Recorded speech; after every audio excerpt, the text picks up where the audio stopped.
বন্ধু তুই আমারে ভোতা দিয়া কাইটা পিরিতের খেতা দিয়া চাইটা তৈরা মাইরালা বিতর্কিত কন্টেন্ট বানান এইভাবে ভাইরাল হওয়ার জন্য। আসলে এই নেশা কেন? মানুষ চাকরি করে না, এই মেয়েরা চাকরি করে না, কি বউ দিয়ে ব্যবসা করে, এটা কি ঠিক? ও একটা জব করতেছে, মিডিয়া জব করা কি খারাপ? ও আচ্ছা, তাই নাকি শ্রদ্ধেয় বড় ভাই? তোমার এই বিষয়টা নিয়ে আমি ভিডিওর শেষে কথা বলছি। আমি কিছুদিন আগে বলেছিলাম সাকিব খানের সাথে আমি একটা মুভি করতে চাই। এটাই কি আমার অপরাধ ছিল? এই দেখেন আমাকে 4-5 জন মিলে একসাথে মিলে গাইস, এই দেখেন 4-5 জন ছেলে মিলে আমাকে চুদে দিয়েছে। আমি একজন ধর্ষিতা জানার পরেও কি সাকিব খান আমাকে ঠাপাবে? আর সাকিব খান যদি আমাকে না ঠাপায় তাহলে আমাকে কে ঠাপাবে? তখন তো আমাকে রাস্তার পাগলা কুত্তারাও ঠাপাবে না।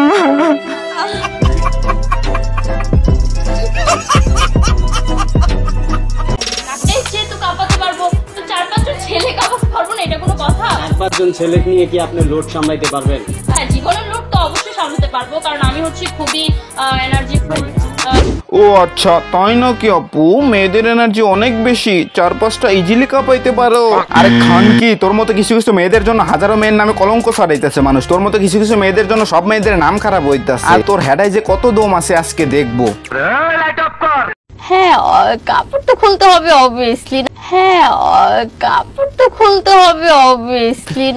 যেই নারী সুখ পায় না স্বামীর খাটে, সেই নারী অশ্লীলতা ছড়ায় ফেসবুকের মাঠে। সো হ্যালো ভাই brothers and sisters, welcome back. তো কি অবস্থা সবার, কেমন না আছোনি তোমরা? দেখো ভাই, অবশেষে তোমাদের ভালোবাসার চ্যানেলে 1000 সাবস্ক্রাইব হয়েই গেল। আর গাইস, এখন থেকে শুরু হবে নতুন নতুন আবালদের পুটকি মেরে দেওয়া। So let's get start now.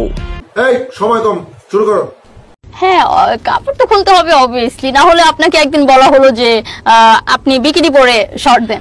তোর মতো মেয়ের কাছে কাপড় খোলা তো কোনো ব্যাপারই না, কারণ তোরা তো এক নম্বরে খানকি। গাইস তোমরাই বলো, যেসব মেয়েরা মিডিয়ার সামনে কাপড় খোলার কথা বলতে পারে সেসব মেয়েরা কেমনে ভালো হয় ভাই? Are you comedy me? আমি তো অলরেডি সানি লিওন হয়ে গেছি, কারণ আমাকে হচ্ছে কমেন্ট বক্সে অনেক বেশিরভাগ কমেন্টই আসে যে সানি লিওন। হ্যাঁ, আমি তো অবশ্যই বাংলাদেশের সানি লিওন। সানি লিওন তো পর্ন ভিডিও বানায়, তাইলে আপনিও কি পর্ন ভিডিও বানাবেন? সানি লিওন তো অনেক মানুষের সাথে মারা খাইছে, তাহলে আপনিও কি সবার সাথে মারা খেতে চান? ও সরি, আমি তো ভুলেই গেছি যে আপনার হোকায় অনেক কারেন্ট, আর আপনি তো 4-5টা ছেলেকে নিয়ে একসাথে ইজিলি খাট কাঁপাতে পারেন। তার ওয়াইফকে দিয়ে আপনি বিজনেস করান, সোশ্যাল মিডিয়াতে বিতর্কিত কন্টেন্ট বানান এইভাবে ভাইরাল হওয়ার জন্য। আসলে এই নেশা কেন? মানুষ চাকরি করে না, এই মেয়েরা চাকরি করে না। বড় লোকরা দেখবেন যে মনে করেন আপনার তার ওয়াইফ ব্যাংকে চাকরি করে, তারা কি ব্যবসা করে বড় দিয়ে? ও একটা জব করতেছে, মিডিয়া জব করা কি খারাপ? এই বোকাচোদা, তুই ব্যাংকের চাকরির সাথে ফেসবুকের তুলনা করস কেমনে? হ্যাঁ, এটা মানলাম যে ব্যাংকে মেয়েরাও চাকরি করে, বাট তোর বউয়ের মতো কি হেডাবাই করে নাচানাচি করে ব্যাংকের মহিলারা? আর ব্যাংকের মেয়েরা কি সোশ্যাল মিডিয়ায় এসে এটা বলে যে আমি সানি লিওন হতে চাই, আমি সাকিব খানের হেডা ধরে ঘুমাইতে চাই? মানে লজিক পুটকির মধ্যে রাইখে এসে সব জায়গায় কুত্তার মতো ঘেউ ঘেউ চোদাও। বোকাচোদা। আচ্ছা, আপনি যে একটা প্রশ্নতে বললেন যে আপনি খুব স্মার্ট, আপনার স্কিন অনেক টাইট, পাবলিক কিভাবে বলবে যে আপনার স্কিন টাইট? আপনি কখন আপনার স্কিন পাবলিককে দেখাইছেন? না, পাবলিককে কেন দেখাতে হবে? পাবলিককে সবকিছু দেখাতে হয় না, পাবলিক হচ্ছে বুঝে নেয়।